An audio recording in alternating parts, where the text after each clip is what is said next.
आज के इस वीडियो में मैं आपको लेके चलूंगा मथुरा की पवित्र धरती पर। सबसे पहले हम करेंगे द्वारकाधीश मंदिर के भव्य दर्शन, जहां श्री कृष्ण राजसी स्वरूप में विराजमान है। फिर चखेंगे मथुरा की प्रसिद्ध खस्ता कचौरी का स्वाद। उसके बाद पहुंचेंगे विश्राम घाट, जहां श्री कृष्ण ने कंस का वध करने के बाद विश्राम किया था। यहाँ बोटिंग का आनंद भी लेंगे। फिर देखेंगे कंस किला, जो मथुरा के इतिहास की गवाही देता है। वापसी में घाट पर पक्षियों को दाना खिलाकर पुण्य कमाएंगे और सभी मंदिरों के दर्शन करेंगे। फिर चलेंगे भगवान श्री कृष्ण की जन्मभूमि, जहां कान्हा ने जन्म लिया था। और अंत में शाम को निधिवन में करेंगे दिव्य दर्शन, जहां आज भी राधा कृष्ण की अलौकिक लीलाएं होती हैं। तो चलिए मथुरा की इस पवित्र यात्रा का आनंद लेते हैं। तो वीडियो शुरू कर रहा हूं, उससे पहले आप वीडियो को लाइक कर दें और साथ ही चैनल को सब्सक्राइब कर लें। आइए चलते हैं। सूरज की हल्की किरणें जब मथुरा की सकरी गलियों में उतरती हैं, तब जीवन अपनी रफ्तार पकड़ने लगता है। कोई काम की तलाश में खड़ा है तो कोई अपने गंतव्य की ओर बढ़ रहा है।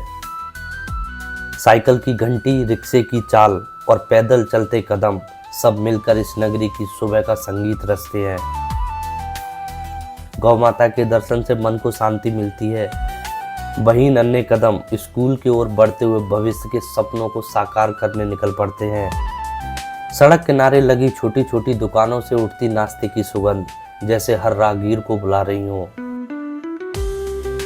मैं इस प्राचीन नगरी की आत्मा को महसूस करता हुआ विश्राम घाट से द्वारकाधीश मंदिर की ओर बढ़ रहा हूँ, जहाँ इतिहास, आस्था और संस्कृति का संगम मेरी इस यात्रा को एक नई कहानी देगा। तो दोस्तों, स्वागत है आपका एक नई वीडियो में। और आज के इस वीडियो में दिखाने वाला हूँ मथुरा का एक प्रसिद्ध मंदिर। हालांकि मथुरा के बहुत सारे प्लेसेस में कवर करूँगा इस वीडियो में, और सबसे पहले मैं आप लोगों को दिखाऊंगा द्वारकाधीश मंदिर। द्वारकाधीश मंदिर का जैसे ही आपको पावन द्वार दिखाई देगा, हृदय भक्ति से भर उठेगा। हाथों में फूल लिए, मन में श्रद्धा लिए हम बढ़ चले प्रभु के चरणों में। मंदिर के खुलने का समय और बंद होने का टाइम आप देख सकते हैं, चार्ट में लगा हुआ है। वीडियो को पॉज करके आप स्क्रीनशॉट ले सकते हैं। मंदिर की अलौकिक वास्तुकला, अद्भुत शिल्प और भव्यता को निहारते हुए मैं सीढ़ियों से आगे बढ़ रहा हूँ। छत पर सजी रंग बिरंगी पेंटिंग और प्रकाश की सुंदर झलकियाँ दिव्यता का अनुभव कराती हैं। दोस्तों, द्वारकाधीश मंदिर का निर्माण 1814 में गोकुलदास पारीक द्वारा करवाया गया था, जो कि ग्वालियर रियासत के खजांची हुआ करते थे। गर्भगृह के पट को खुलने की प्रतीक्षा में भक्तजन अपनी आंखों में आस्था की लौ लिए खड़े हैं। भगवान श्री कृष्ण की राहों में बिछे हुए ये फूल इस बात का गवाही है कि लोग कितना बेसब्री से इंतजार कर रहे हैं उनकी मूरत को देखने के लिए। यहाँ पर आपको कुछ सावधानियां बरतनी चाहिए, जैसे कि मैं आपको बता देता हूँ।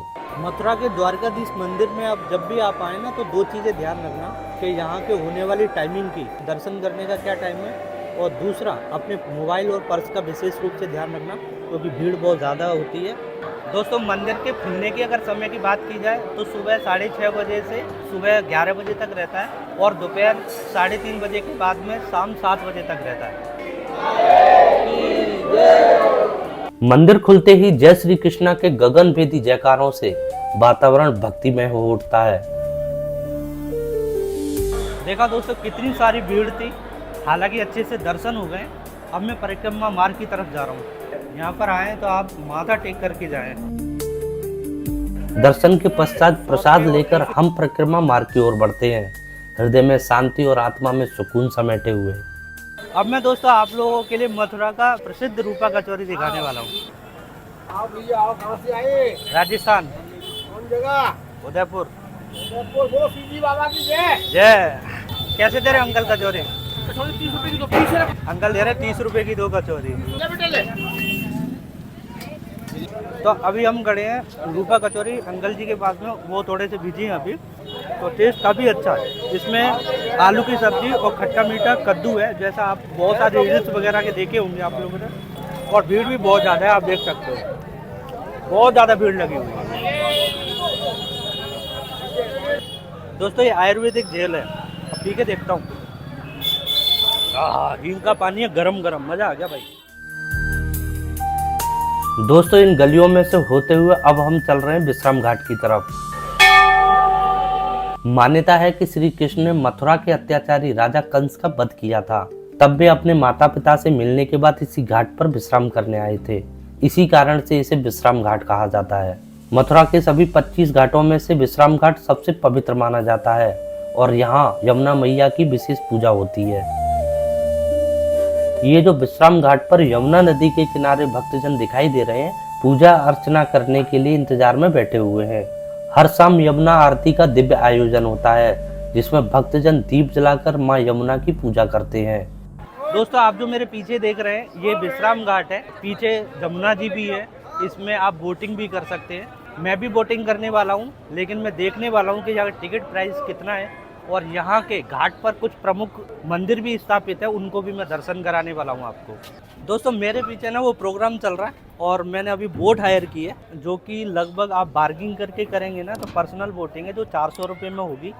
और मैं अकेले के हिसाब से भैया ने 300 रुपये लिए हैं, जिसमें कंस का किला भी दिखाऊंगा, वो आपको थोड़ी देर में देखने मिलेगा। और मैं यहाँ से बैठा था इस घाट से, तो ये घाट इसमें पर्सनल एक प्रोग्राम चालू है और भैया ये थे जिन्होंने भाई सती घाट बोल रहे हैं भैया, जिसमें जमुना जी को ना साड़ी पहनाई जाती है, वो प्रोग्राम करते हैं। बोट मेरी चालू हो गई है, आवाज़ सही नहीं आएगी, इसलिए मैं आपको ऐसे ही सिंपल ही फुटेज दिखाऊंगा।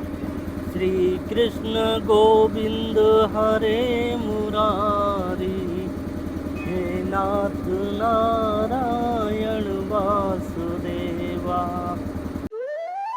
यहाँ पर बहुत सारे प्रमुख घाट बने हुए हैं। उनमें से है राजा मुकुट घाट, गणेश घाट, नरसिंह घाट, ध्रुव घाट, राम घाट, कृष्णा घाट, यमद्वितीय, यमराज घाट, असीकुंड घाट, सूरज घाट, बेताल घाट और महापिता घाट। दोस्तों, नाव वाले ने उस घाट पर उतार दिया था जहाँ कंस का टीला है। कंस के किले पर जाने के लिए सीढ़ियाँ दी गई हैं और इन सीढ़ियों के माध्यम से हमें ऊपर तक चलना है। बस आपको इन लोगों से सावधान रहना है। ये बैठा हुआ है ना, ये कभी भी अटैक कर देगा। ऊपर सीढ़ियाँ हैं, खड़ी चढ़ाई है। और दोस्तों, मैं बता दूं, कंस का टीला, इसको कुछ लोग कंस का किला भी बोलते हैं। हालांकि ये किला हुआ करता था कंस का, लेकिन फ़िलहाल अभी ध्वस्त हो रखा है, पूरा टूटा पड़ा है। ऊपर चलकर भी हम देखेंगे कि कितने अवशेष बाकी रह गए हैं। राष्ट्रीय स्वयंसेवक संघ ट्रस्ट द्वारा इसका देखरेख चालू है और अंदर चलकर हम देखते हैं कि कितना क्या देखरेख इन्होंने कर रखी है किले की। ये देख लो दोस्तों कि इन्होंने क्या देख रेख कर रखी है। पूरा तो टूटा पड़ा है ये, इधर की भी हालत कुछ सही नहीं है, पूरा ध्वस्त हो रखा है। हम ऊपर चल के और देखेंगे और क्या क्या स्थिति है इस किले की। देखो दोस्तों, छोटे छोटे अवशेष पड़े हुए हैं और बाकी का खंडर हो चुका है। और यहाँ से आप देखेंगे ना, कंस के किले का छोटा सा एक अवशेष बाकी है। जो सामने आपको दिखाई दे रहा है वो दरबार हॉल हुआ करता था। बाकी किलों की तरह भी इस किले का भी यही हाल है दोस्तों। इसमें भी कोई देख रेख ढंग से नहीं हो पा रही है, इसलिए क्षतिग्रस्त हो रखा है। और मैं यहाँ से आपको दरबार हॉल दिखाऊंगा। जितने भी कंस के सेनापति हुआ करते थे उसकी सेना में, उनके साथ इस दरबार हॉल में मीटिंग हुआ करती थी। और सामने आप देखेंगे यमुना जी का बहुत ही खूबसूरत दृश्य। हालांकि वो सामने जो आपको दिखाई दे रहा है ना, वो छोटी रानी का महल हुआ करता था। अभी वो फिलहाल शमशान घाट बना दिया गया है और पूरा आप यमुना जी का दृश्य देख सकते हो। ये सामने जो आपको दिखाई दे रही है मथुरा नगरी है। और जो सामने आपको छोटी सी वो एक बिल्डिंग नज़र आ रही होगी वाइट कलर की, वो भगवान कृष्ण के गुरु दुर्वासा ऋषि का मंदिर है। और दोस्तों, सामने जो आपको दिखाई दे रहा है ये वासुदेव घाट हुआ करता था। दोस्तों, जब वासुदेव भगवान कृष्ण को टोकरी में रख करके कंस के अत्याचार से बचा करके उनको नंदगांव पहुंचाया था, इसी घाट से भगवान कृष्ण को लेकर के यमुना जी पार की थी वासुदेव जी ने। एक छोटा सा कोटा ये भी बना रखा है। हालांकि कुछ लोगों ने यहाँ पर स्थान निवास बना लिया, यहाँ रहते हैं। और ऊपर मैं लेके नहीं जा सकता क्योंकि टूटा पड़ा है वो। यहाँ कुछ लोग रहते हैं। देखो, सिंटेक्स की टंकी वगैरह लगा रखी है और एक छोटा सा प्रवेश द्वार। औरंगजेब ने जब 1670 के अंदर आक्रमण किया था मथुरा के ऊपर, और जब वो मंदिरों को ध्वस्त कर रहा था, उस समय इस कंस के किले को भी ध्वस्त कर दिया था उसने।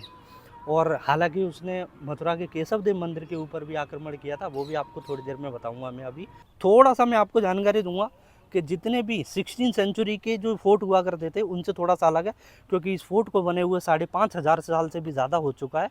तो आप देख सकते हो, सुरक्षा की दृष्टि का पूरा कोई भी ध्यान नहीं दिया जाता था। उस समय खाली राक्षस वगैरह, देव और देवताओं के बीच में युद्ध हुआ करते थे। उस समय आक्रमणकारी नहीं हुआ करते थे। ये तो दोस्तों सन 1670 के अंदर जब औरंगजेब ने आक्रमण किया था मथुरा के ऊपर, उस समय ध्वस्त कर दिए होंगे। बाकी का पहले कोई आक्रमणकारी नहीं हुआ करता था, आज से 5,500 साल या 5,500 साल पहले। इस किले की दीवार भी आप देख सकते हो, काफ़ी मजबूत बनाई जाती थी पहले भी। मैं बार बार आपको दिखा रहा हूँ, यहाँ से जमुना जी का दृश्य देख सकते हो। शायद हो सकता है कि बोटिंग वाला मुझे लेकर जाए उस घाट तक। मेरी बोट उस जगह खड़ी हुई है। छोटा सा ये क्या बना रखा है, यहाँ पे मैं लेके चलूँगा आपको, क्योंकि हर छोटी छोटी जानकारी मैं देने वाला हूँ।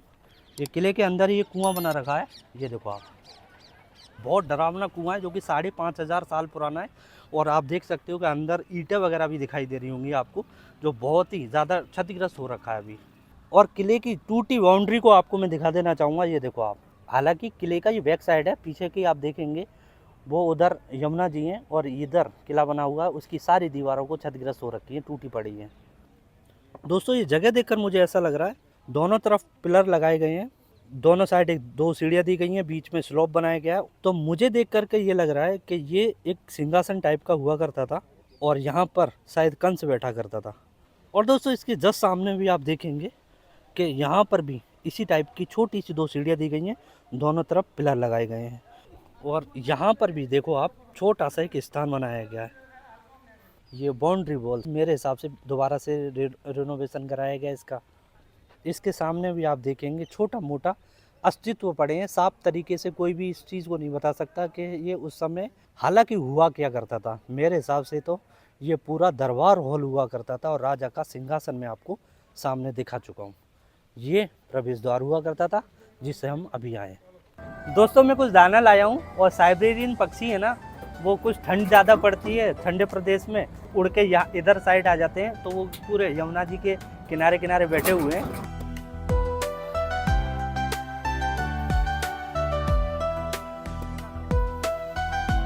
यहाँ पर कंस की रानी है ना स्नान करने आती थी, इसलिए इस घाट को रानी घाट बोला जाता है। यहाँ पर है ना 12 घाट बने हुए हैं। इस घाट को स्वामी घाट बोला जाता है, इसको बोला जाता है संत घाट। ये वाला सूरज घाट है, ये सामने है ना द्वारकानाथ घाट है, जहाँ इसके पीछे ही द्वारकाधीश मंदिर है, जो भी आपको मैंने दर्शन कराए। जिन्होंने द्वारकाधीश मंदिर का निर्माण कराया था उनकी हवेली है ये। इस घाट को कहा जाता है कि भगवान कृष्ण ने जो कंस का वध किया था उसके बाद में यहीं आकर विश्राम किया था, इसलिए इस घाट का नाम विश्राम घाट पड़ गया। ये वाला जो सामने आपको दिखाई दे रहा है चैतन्य महाप्रभु बैठक है। एकदम बनारस काशी जैसा माहौल लग रहा होगा आपको देखने में। कल सभी नाविक समाज पूरे मथुरा के घाटों पर अपनी नावों को बंद रखेगा और कल सभी लोग ज्यादा से ज्यादा संख्या में वृंदावन में जो सभा चल रही है, जो धरना चल रहा है, वहां पर पहुंचेंगे। इतनी मेरी आप लोगों से विनती है। दोस्तों अब मैं आपको मथुरा के भगवान कृष्ण की जन्म स्थली दिखाने वाला हूँ। जन्मभूमि में प्रवेश करने से पहले आप लोगों के लिए मैं बता देना चाहूँगा, 5,500 साल पहले एक उग्रसेन नाम के राजा हुआ करते थे मथुरा में, और उनका एक पुत्र हुआ करता था कंस। वो सत्ता की लालच में उन्होंने अपने पिता उग्रसेन को बंदी बनाया। उसके बाद में मथुरा का राजा बना। उसकी एक बहन हुआ करती थी, चचेरी बहन, नोट कर लेना, चचेरी बहन थी। बहुत सारे लोग बोलते हैं कि वो कंस की बहन थी जिसका नाम था देवकी। उसका विवाह नंदगांव के एक धनी व्यक्ति हुआ करते थे जिसका नाम था वासुदेव, उनके साथ हुआ। जब अपनी बहन देवकी की शादी करने के बाद में जब विदा करने की बारी आई तो स्वयं कंस उनको विदा करने नंदगांव पहुंचने वाला था। बीच रास्ते पर में उनको एक आकाशवाणी हुई, जिस बहन को इतनी खुशी से वो विदा कर रहा है नंदगांव में, उसी के 8वें पुत्र द्वारा मृत्यु होगी और इसका वो कारण बनेगी। देवकी और वासुदेव को बंदी बना लिया और कारागार में डाल दिया। उसके बाद में सबको कथा पता ही है कि जब भी कोई देवकी का पुत्र होता था तो उसको कंस मार दिया करता था। 7 बच्चों को खत्म करने के बाद में भगवान विष्णु के अवतार भगवान कृष्ण पैदा हुए। भगवान कृष्ण के जो पिताजी थे वासुदेव, उनका एक मित्र हुआ करता था जिसका नाम था नंद। उनकी पत्नी हुआ करती थी यशोदा। अकस्मात क्योंकि ये सब माया चल रही थी तो उनके घर पे भी एक पुत्री का जन्म होता है जो कि एक माया थी। तो जब भगवान विष्णु का अवतार भगवान कृष्ण जब पैदा हुए, कारागार के सब जितने भी पहरेदार थे सब सो गए। बेड़ियाँ जो पड़ रही थी हाथों में वो खुल गई और फिर भगवान कृष्ण ने स्वयं विष्णु के अवतार में उनको बोला कि जाओ नंदगांव में यशोदा की एक पुत्री हुई है वो लेकर आओ। दोस्तों मैं दर्शन करके आ गया हूँ। मैंने जगह देखी वो जहाँ भगवान कृष्ण का जन्म हुआ था और साथ ही मैंने एक दरगाह देखी जो ईदगाह दरगाह के नाम से थी। औरंगजेब ने 1670 के अंदर केशवदेव मंदिर को तोड़ करके इस ईदगाह दरगाह का निर्माण करवाया था। लेकिन आप लोग सोच रहे होंगे इसके विग्रह का क्या हुआ। 16वीं शताब्दी में ना मेवाड़ के एक महाराणा हुआ करते थे, महाराणा राज सिंह। तो सबसे प्रमुख मंदिर था मथुरा का केशवदेव मंदिर। जब ब्राह्मणों ने महाराणा राज सिंह से गुजारिश की थी हमारे भगवान श्री कृष्ण का विग्रह औरंगजेब तोड़ना चाहता है, तो महाराजा राज सिंह ने ये आदेश दिया कि उनके विग्रह को मथुरा से श्रीनाथ जी लाया जाए। भगवान श्री कृष्ण के विग्रह को नाथद्वारा लाया गया श्रीनाथ जी मंदिर में। और आप देखेंगे कि नाथद्वारा में एक जगह है लालबाग करके, जो एक बहुत बड़ा गार्डन है। पालकी में भगवान श्री कृष्ण को लाया गया था ना, वो पालकी आज भी नाथद्वारा के लालबाग में रखी हुई है। और मैं आपको छोटी सी इन्फॉर्मेशन और देना चाहूँगा कि आप जब भी मथुरा है ना, तो गेट नंबर 3 से मैं गया था, जो गोविंद द्वार है, लेकिन गेट नंबर 1 से जाना, वहाँ से डायरेक्ट आपको ईदगाह, वो एक दरगाह देखने को मिलेगी। और साथ ही भगवान श्री कृष्ण का बहुत प्यारा सा एक गेट देखने मिलेगा, जो जन्मभूमि का गेट है। दोस्तों, आप लड्डू गोपाल के कपड़े भी खरीद सकते हो। ये 10 रुपये का है और ये 50 रुपये का है और ये 5 रुपये वाला है। तो आप सोचो कितने सस्ते हैं। और ये 100 रुपये में है, ये देखो आप पूरा। दोस्तों, ये निधिवन जाने की गलियां हैं। मथुरा शहर ही नहीं है, बल्कि एक जीता जागता उदाहरण है प्रेम का।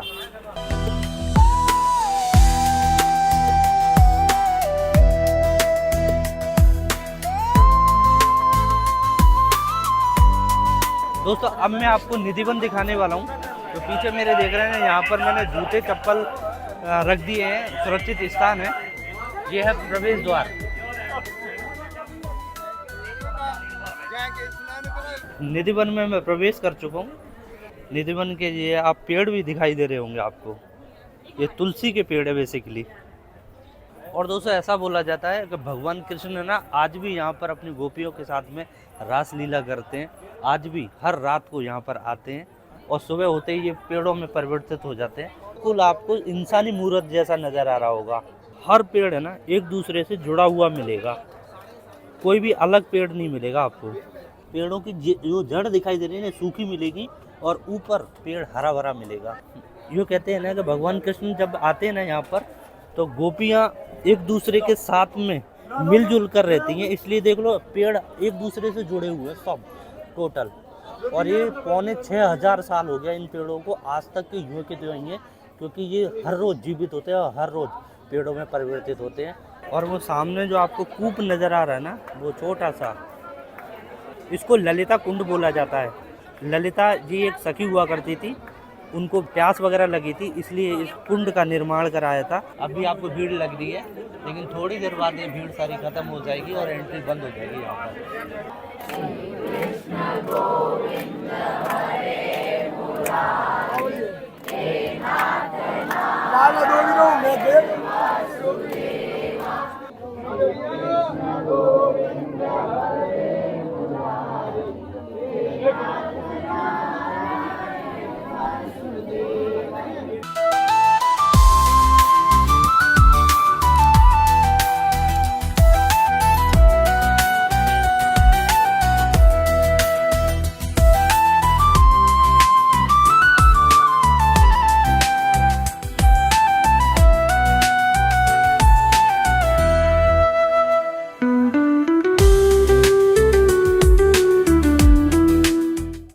यहाँ यहाँ पर ना आज भी पूजा की जाती है। जो सिंदूर पड़ा है, ये देखो आप। दोस्तों, आज भी बोला जाता है इस निधिवन में ना, अगर कोई भी चोरी छुपे रह जाए रात को और देखना चाहे ना कि ये वाकई में ही क्या बात सत्य है कि यहाँ पर सभी पेड़ गोपियाँ बनती हैं, भगवान कृष्ण रासलीला रचाने आते हैं उन लोगों के साथ में, तो मैं आपको बता दूं, या तो उस सदस्य की मृत्यु हो जाती है, वो पागल हो जाता है, बताने लायक नहीं रहता कुल मिलाकर। दोस्तों, आपके मन में सवाल आ रहा होगा कि अगर ये ऐसा ही है तो इस पवित्र वृक्षों को छूकर हम देख नहीं सकते क्या? इससे पहले मैं बता दूं आपको, यहाँ के जो बंदर है ना वृंदावन के, बहुत ही ज़्यादा बदमाश हैं। ये आपका मोबाइल और चश्मा खासकर नहीं छोड़ते। तक इनको कुछ खाने का ना दिया जाए ना, तो आपको रिटर्न नहीं करेंगे, इसलिए जाली से कवर कर रखा है। पहले क्या है, मैं जब छोटा था ना, तो जब मैं आया था जालियाँ नहीं हुआ करती थी और वृक्षों को जा कर के और हाथ से छू कर के भी महसूस कर सकते थे, ऐसा था। लेकिन फिलहाल अभी जालियों से कैद कर दिया गया है।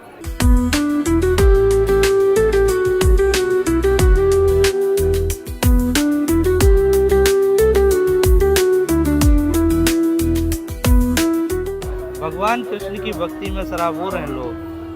ये देखिए आप।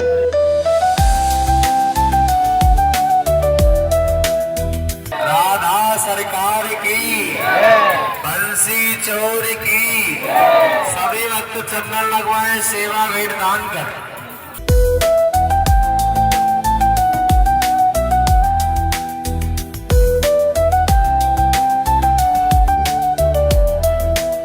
और दोस्तों सामने जो आपको ये मंदिर दिखाई दे रहा है ना, ये राधा रानी ने भगवान कृष्ण की जो बांसुरी हुआ करती थी उसको चोरी करके और बजाना शुरू किया था, इसलिए इस मंदिर का स्थापना यहाँ पर की गई है। हालांकि यहाँ फ़ोटो वीडियो लेना मना था, इसलिए मैंने चोरी छुपे हल्का सा एक शूट कर लिया था, सिर्फ आप लोगों को दिखाने के लिए। एक वन में आप लोगों ने ये चीज़ खास देखी कि यहाँ के ना देख साफ़ सफाई कर रखी है। हालांकि इनकी रोज़ाना साफ़ सफाई होती है और रोज़ाना पूजा होती है इनकी। तो दोस्तों निधिवन मंदिर के मेरे दर्शन काफ़ी कंप्लीट हो गए हैं। अभी मैं प्रेम मंदिर की तरफ जा रहा हूँ। शाम के 7 बजने वाले हैं और मंदिर भी क्लोज होने वाला है और मैं प्रेम मंदिर जा रहा हूँ आप लोगों को लेकर के।